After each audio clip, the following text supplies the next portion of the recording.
Senator Gloria.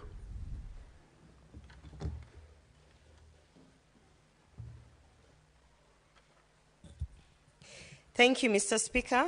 I would like to comment on Senator Hamida Kibwana's statement about the shutdown of the Kenya Health Information System owing to the departure of USAID from the country.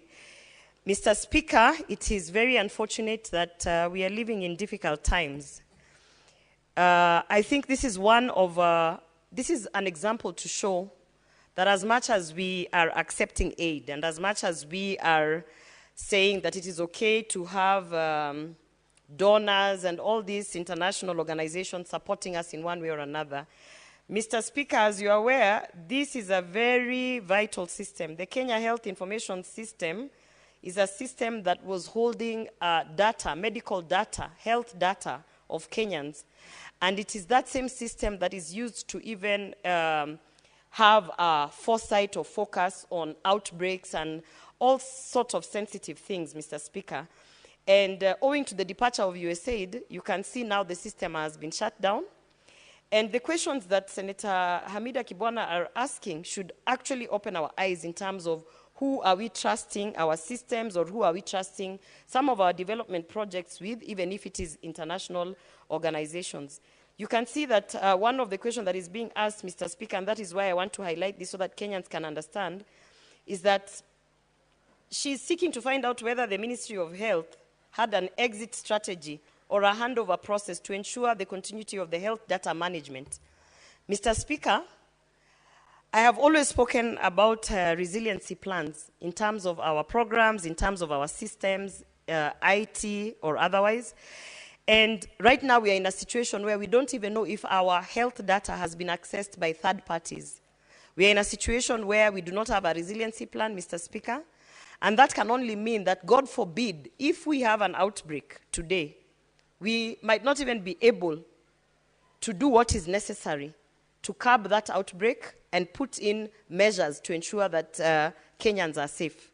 So, Mr. Speaker, as we are seeking to find out what is happening with that system now that USAID has left, I think it is also imperative that our Ministry of ICT might be able to ensure that some of these sensitive dockets or programs or projects, as much as we accept the funding, we should be in control, Mr. Speaker. Mr. Speaker, I also want to add my voice on Senator Richard Onyonka's statement in terms of the policy on the decision to remove mathematics as a compulsory subject. Mr. Speaker, it is, we all say and we all joke that we never use algebra in life. And we are always saying that some of the mathematics that we learned all the way to high school has never been applicable to our day-to-day life. But Mr. Speaker, we also have to appreciate that as we are moving to the competence-based curriculum, mathematics is actually an essential part of our lives, Mr. Speaker. Even just to start this session here, we always have to count if we have quorum, Mr. Speaker. So I think as much as we are saying that at one point we do not need mathematics, I think the decision has been hasty and a lot has not been put into real thought in terms of what are we removing, Mr. Speaker. And Mr. Speaker, I don't think it has ever hurt anyone to study maths all the way, even until college.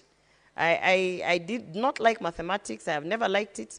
But once in a while, I start to appreciate why I was in some of those very complicated classes, Mr. Speaker, because sometimes even on the applications of the bases and the themes that we learn in the mathematics, you never get to appreciate until you are out there in the industry, whether even in communications, whether in engineering, architecture, whatever, and you are forced in a situation where you have to apply some level of thinking that we acquired during those mathematics classes. So I think that was a hasty decision, and I do hope that as we are seeking inquiries as to what led to this policy and how we can further make our curriculum efficient, I do want to say that we must appreciate that, yes, we do not apply algebra everywhere, but some of the things that we are taught in mathematics are actually applicable in life, and I think it is a basis of our day-to-day lives in the different forums that we are. Thank you, Mr. Speaker.